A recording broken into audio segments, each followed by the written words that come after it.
vous fait poser des questions sur tout simplement le système judiciaire peut-être? Oui, moi je me pose des questions très fortes, c'est-à-dire que est-ce qu'au XXIe siècle, avec la montée des violences et la barbarisation de la société, l'état de droit et les règles de droit actuelles sont adaptées à notre époque? C'est-à-dire que est-ce que les peines correspondent aux actes qui ont été commis? Est-ce qu'il ne faut pas changer le principe de la justice qui nous régisse actuellement pour davantage avoir une société qui protège davantage les victimes que les présumés coupables et les présumés tueurs? C'est-à-dire que, effectivement, Éric Dupond-Moretti le souligne très bien, c'est la force d'une démocratie comme la France que de préserver des règles de droit, même pour ceux qui nous combattent. Cependant, on peut se demander si ces règles sont encore adaptées à l'époque actuelle. C'est-à-dire que quand vous avez une personne qui attaque avec un sabre un camp de migrants, on peut se demander si, au bout d'un an, il a le droit de sortir. Et si le juge n'a pas mal qualifié dans la mesure où on avait le choix, je vais de rentrer dans les détails, c'est-à-dire que le juge avait le choix. Soit il disait que l'attaque au sabre, l'attaque du camp de migrants avec un sabre était une tentative d'homicide, et dans ce cas-là, on avait le droit à 2 ans de détention provisoire, mais le juge a requalifié les faits en qualification de violence volontaire. On peut se poser la question du fait que quand quelqu'un arrive avec un sabre, ce n'est pas uniquement pour faire des violences volontaires, mais c'est probablement pour tuer, et dans ce cas-là, on aurait évité le triple meurtre à caractère raciste de vendredi. Et en ça, on doit se poser la question si les magistrats ne doivent pas rendre davantage de compte, dans la mesure où c'est un des 3 pouvoirs qui n'a de rendre à compte à strictement personne. Je pense qu'il a tout à fait raison sur ce plan-là. C'est-à-dire qu'on a trop tendance à qualifier tous les actes de terroristes. Pour essayer de globaliser en caractérisant ça, on perd même l'essence de ce que c'est qu'un acte terroriste. Il faut se rappeler que la France a vécu différents attentats terroristes et ils reproduisent à peu près le même schéma. C'était une personne isolée ou dans un cadre organisé qui commettait un acte à des fins politiques, et donc qui imposait la terreur à des fins politiques. Et ensuite, après, vous aviez une revendication. Sur les attentats du 13 novembre 2015, vous aviez une déclaration de Daesh. Là, on n'a pas eu de déclaration politique sur l'objectif qui était de viser la communauté kurde spécifiquement. Et quand on prend la déclaration de ce monsieur, du présumé tueur, eh ben on remarque qu'en fait, au départ, il voulait tuer des personnes à Saint-Denis. Puis ensuite, après, comme son objectif n'était pas clair et n'était pas possible, il a visé la communauté kurde. Donc, si par cas c'est un attentat terroriste, il n'aurait pas essayé de tenter de tuer des gens à Saint-Denis. Il aurait directement visé la communauté kurde afin d'éliminer ou prétextant ça sur la question du conflit entre la Turquie et les Kurdes pour leur revendication d'indépendance. Là, ce n'est pas le cas.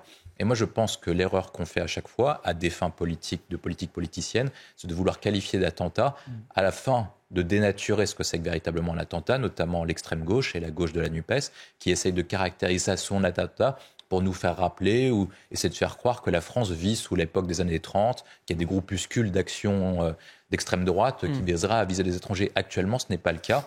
Et comme l'a rappelé le psychologue que vous avez interviewé, les actes de nature raciste sont en augmentation, ils sont toujours plus importants, mais ça reste une minorité des violences et des actes qui sont commis en France. Donc non, en France, on ne vit pas sous la terreur d'extrême droite ou de ligues ou de factions qui sont prêtes à démolir des gens ou l'Amérique des Ku Klux Klan. Ça n'existe pas, ça. Et je pense que si par cas on veut qualifier ça, ce n'est pas à des fins juridiques, mais à des fins politiques. Hubert Coudurier. Tentation d'idées là-dessus, parce que c'est assez clivant, ce que vous dites. Moi, je pense qu'il y a 2 points essentiels. C'est qu'il faut partir d'un constat. On est une société ultra-violente et les actes sont de plus en plus violents et radicaux. C'est-à-dire qu'à l'époque, quand vous aviez un différend, à la rigueur, vous aviez des joutes verbales, vous pouvez se crier dessus. Maintenant, les gens, quand vous avez un différend, il y en a qui sortent directement un couteau ou une arme blanche. Et moi, je pense qu'il faut partir sur le fait qu'à partir du moment où les gens sont plus radicaux, ils ont besoin de passer plus de temps en prison pour se déradicaliser. C'est le premier élément. Et le deuxième point, c'est que le principe de la prison et le principe des peines, ce n'est pas fait uniquement pour que la personne, le présumé tueur, le présumé coupable, puisse se réinsérer dans la société. C'est-à-dire qu'on le met hors d'état de nuire, c'est les principes de la justice de Beccaria, parce que justement, comme il est dangereux pour la société, on le met hors d'état de nuire, donc à l'extérieur. Et pour ça, je pense qu'il faut 2 choses essentielles. La première, c'est revoir complètement les peines et le principe de la justice. Et deuxième point, c'est-à-dire qu'il faut faire comme aux États-Unis, il faut cumuler les peines. C'est-à-dire que le principe essentiel, c'est-à-dire qu'en France, on juge en globalité. C'est-à-dire que si vous avez commis un viol, vous avez tué une fille, etc., le juge va raisonner en globalité. Moi, je pense qu'il faut donner une peine pour chacun des actes, parce que chacun des actes a un de ses sens. Et si on pense que la justice est réparatrice vis-à-vis de la victime ou de la famille de la victime, il faut que chaque acte soit mesuré à sa propre convenance, c'est-à-dire que pour cette personne, il y aurait chaque meurtre, il y aurait les violences, les blessures, etc. On ne laisse pas la chance à ces personnes-là de pouvoir se réintégrer après leur peine dans la société. Moi, je pense, et pour développer, on va dire qu'une estimation, je ne connais pas le chiffre exact, mais ayant passé un peu de temps à côtoyer des magistrats, des préfets, etc., Je pense que dans la société dans laquelle on vit, qui est frappée par les crises, il y a un pourcentage de tarés qui sont non réinsérables dans la société. C'est-à-dire que de gens qui ne peuvent pas se réinsérer, ça va à l'encontre de la fête catholique et chrétienne qui vise à la réinsertion, mais malheureusement pour nous, c'est l'échec de la société, c'est l'échec de notre démocratie, des gens qui ne sont pas réinsérables. Quand vous avez quelqu'un qui attaque un camp de migrants avec un sabre, pour moi, il avait l'intention de tuer. Et moins de 10 jours après sa sortie de libération conditionnelle, de détention provisoire, il attaque et il tue des gens avec un pistolet, et en plus il cible, c'est-à-dire qu'il a fait du repérage en prison pour se dire on va viser Saint-Denis, on va viser la communauté kurde, etc. Donc c'est une personne comme ça, moi je pense qu'elle n'est pas réinsérable, et donc du coup il faut mettre l'application comme aux États-Unis des peines, donner 10, plus 15 ans, plus 30 ans, et arriver jusqu'à 1500 ans, et comme ça on est sûr. Louis Morin, qu'en pensez-vous ? Et qu'être indigné, avoir vécu un drame, ne donne pas le droit de foutre le bordel en France. C'est bien n'importe quoi, et moi je ne comprends pas ce qui se passe ces dernières semaines, derniers mois. C'est-à-dire que quand vous avez une équipe de foot qui gagne un match, eh ben, on casse des abribus. Je ne comprends pas le rapport entre gagner un match et casser un abribus. Comme là, je ne comprends pas le rapport entre la provocation des Turcs, des soi-disant Turcs, si par cas c'est vrai, et ensuite après le fait de casser des poubelles. Ça doit être des poubelles fabriquées en Turquie, vraisemblablement. C'est comme les voitures aussi, ça doit être des voitures turques, vraisemblablement. Donc du coup, les personnes, pour manifester leur incompréhension, leur indignation, cassent des voitures. Je ne comprends pas le lien logique entre ces deux éléments. Et je pense qu'on est trop gentil en disant oui, mais les Kurdes ont souffert parce qu'ils nous ont aidés à Daesh, etc. Il faut se rappeler, on est toujours en train de s'autoflageller au niveau de l'État français, il faut quand même rappeler que la France a offert à ces personnes qui vivent en France, je ne parle pas des Kurdes qui sont encore là-bas, là c'est complètement différent. Les personnes qui vivent en France, ils ont reçu un asile politique, ils ont reçu un toit pour dormir, ils ont éventuellement des aides sociales, à manger, et surtout, il y a eu 2 actes en 10 ans. On ne parle pas d'autres communautés qui sont persécutées au quotidien, et peut-être qu'on va le rappeler dans le fil de l'émission.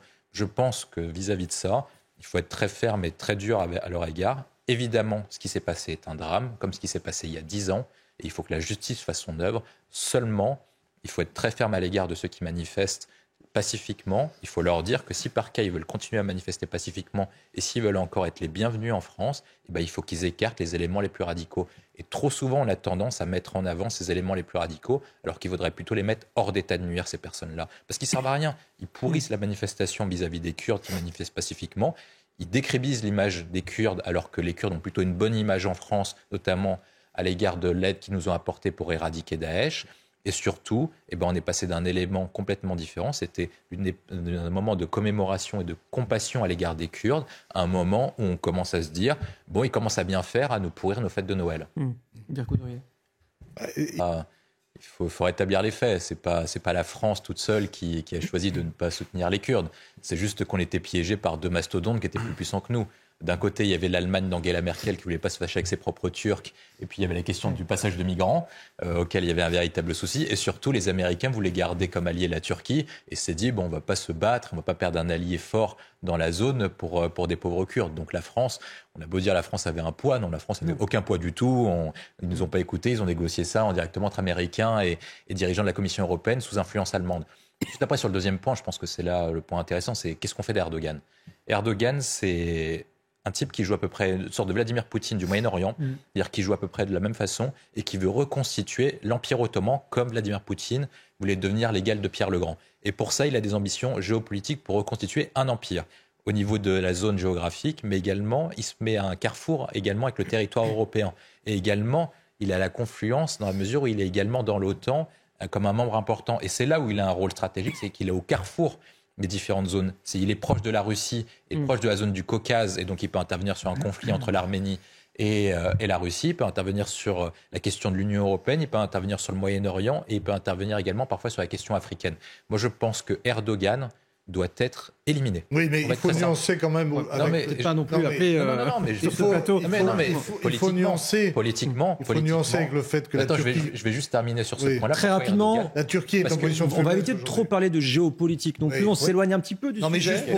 Même si c'est la source. Juste pour dire que la Turquie est en position de faiblesse aujourd'hui sur le plan économique, que la réélection d'Erdogan est tout sauf... Pour poursuivre la remarque de Hubert Couturier, c'est qu'en fait le Parti socialiste se prétend laïque, mais en fait applique une laïcité à 2 poids 2 mesures. C'est-à-dire que c'est la laïcité pour les autres, mais ce n'est pas la laïcité pour eux. Parce qu'on peut parler de la politique des socialistes. Dans chacune des municipalités, notamment, où ils ont la gestion, notamment dans l'Île-de-France et dans les zones plutôt métropolitaines, à destination d'un électorat spécifique. On peut prendre plusieurs exemples auxquels ils mènent une politique communautaire, ce qu'on appelle traditionnellement socialisme municipal, à des fins clientélistes. Et c'est pour ça que le Parti socialiste s'est perdu. Et je pense que c'est là ce qui est dommageable. Parce que, est-ce que le Parti socialiste a raison de défendre la laïcité ? Oui. Est-ce qu'il a raison de défendre une stricte neutralité ? Oui. Par contre, ils font deux faiblesses. Premier point, c'est d'oublier quelles sont les traditions françaises et quelle est l'histoire de la France. Parce qu'à ce moment-là, madame va dire ensuite qu'après, il ne faut pas que la France restaure des églises. Et pourtant, c'était le pacte de 1905 et c'est pourquoi on l'a fait. Et le deuxième élément, c'est qu'ensuite, après, ils se sont perdus parce que le Parti socialiste et la gauche, qui avaient promu des valeurs républicaines, est en train de se perdre et de se compromettre à des fins politiques et électorales. C'est-à-dire que vous dénoncez, et vous avez peut-être raison de dire que le département de Vendée contrevient à la loi de 1905. Mais par cas, vous ne revenez pas sur le cas de tous vos collègues socialistes dans toutes les municipalités qui font strictement la même chose à l'égard de religions différentes. Et en fait, vous ne tenez pas une position laïcarde, vous tenez une position anti-catholique et anti-chrétienne, tout simplement. Et c'est ça la vérité, c'est juste que vous l'habillez. Je n'irai pas jusque-là, William Tay, néanmoins. C'est pas... On peut pas taxer le Parti socialiste d'être anti-chrétien, anti-catholique. Si, on peut taxer le Parti socialiste d'être anticlérical. Historiquement, le Parti socialiste et la gauche française républicaine a toujours été anticlérical. Si vous ouvrez les bouquins d'histoire et les bouquins de sciences politiques. Ça s'appelait bouffer du curé. Voilà. Et j'ajouterais... Néanmoins, je tiens à préciser que Garance Leroux, effectivement, est animatrice fédérale des jeunes socialistes de Loire-Atlantique. On peut comprendre qu'elle ne souhaite pas donner son avis sur, par exemple, ce qui se passe à la mairie de Paris ou dans d'autres mairies qu'elle ne connaît pas également. Je crois que Garance voulait vous répondre. Elle peut parler... Garance Leroux, allez-y. Elle peut parler strictement de son cas en Loire-Atlantique. Par contre, quand vous menez une position nationale, il faut être en cohérence avec ce que votre parti et vos collègues font à d'autres niveaux. Et quand on prend l'historique des partis socialistes en PACA, en Bouches-du-Rhône, en Auvergne-Rhône-Alpes, dans la métropole d'Île-de-France et également dans la métropole de Lille, on voit quand même qu'il y a des abus qui sont assez clairs à l'égard de la laïcité à tous les niveaux. Et donc, est-ce qu'il faut mettre une règle en disant que les mairies n'ont pas le droit de porter un message religieux? À ce moment-là, il faut que toutes les mairies le fassent à l'égard de toutes les religions. Si par cas, madame prétend assurer la défense de la stricte neutralité des pouvoirs publics à l'égard des religions, soit vous êtes plus permissif à l'égard de la loi de 1905, et à ce moment-là, c'est à l'égard de toutes les religions également. Elle est part de toutes les mairies, même si elles ne sont pas socialistes. Je suis moins optimiste qu'il y a quelques mois. Je pense que Macron s'est trompé de méthode. Je pense qu'il fallait y aller très fort, très dur, en faisant un amendement à travers...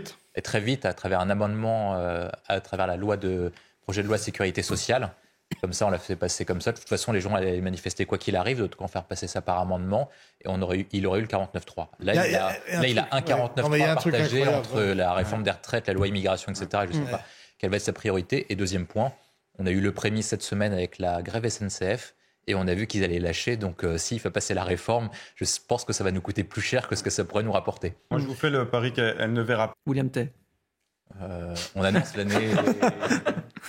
l'année 2023 plus difficile que l'année 2022. Mais on nous avait promis la même chose en 2022-2021, après le début de la crise sanitaire. Et on a vu que finalement, alors qu'on promettait des lendemains difficiles, les Français ont montré qu'ils avaient de la résistance, de la résilience, et que même ce qu'on leur annonçait perdant, ils pouvaient aller loin dans des compétitions internationales, et notamment sportives, et déjouer tous les pronostics.